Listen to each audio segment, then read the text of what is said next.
Chelsea lost further ground in their battle to make the Premier League top four as they were held to a 1-1 draw by a stubborn Nottingham Forest side.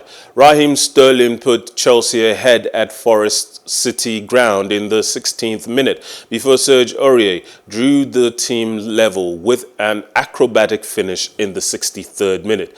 A mistimed header from Pierre-Emerick Aubameyang late on was as close as Graham Potter's side got to a winner, but the visitors could not force a way through. They are now 7 points behind Manchester United in 4th place.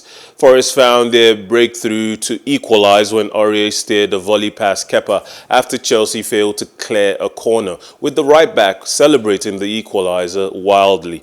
This continues a poor run of away form for Chelsea as the Blues haven't found any consistency under Potter. He will hope the reinforcements promised in January do arrive soon. Manager time to embed his philosophy and his style of play into the team, especially when the team is going through a difficult period. I think if the manager's done well for a period, then he can bring them out of that stale situation back into a period of good form. But Graham Potter hasn't been in charge of Chelsea Football Club long enough for him to be already having these difficulties. Granted, it's been a World Cup year, shall we say.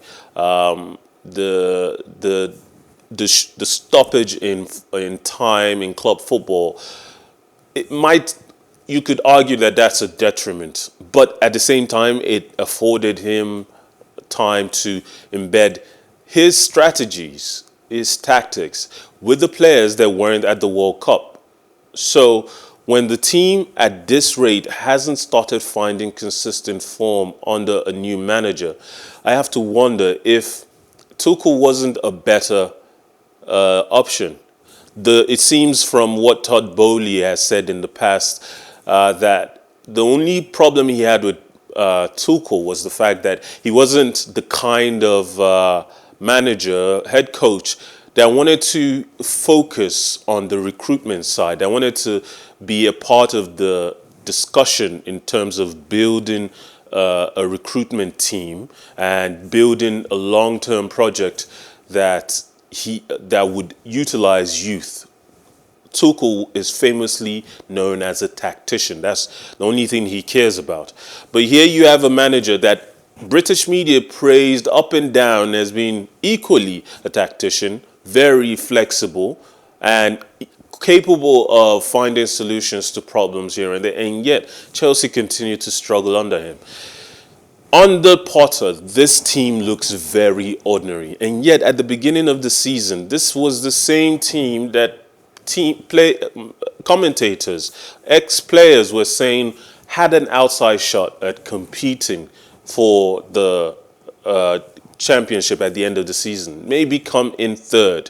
No one expected Arsenal to be sitting top of the table. Everyone expected it would go down to Liverpool and Manchester City. Liverpool are struggling, but when you see Liverpool play well, you're convinced that they can find their rhythm. And the window is open now. They might pick up 1 or 2 midfielders. They're clearly planning for summer to revamp the squad. So there's much more left to be done there. But with Chelsea, this squad looks very, very old. The defense looks lethargic. The midfield doesn't look capable of creating enough opportunities. And the forward line seems to be inconsistent, indecisive.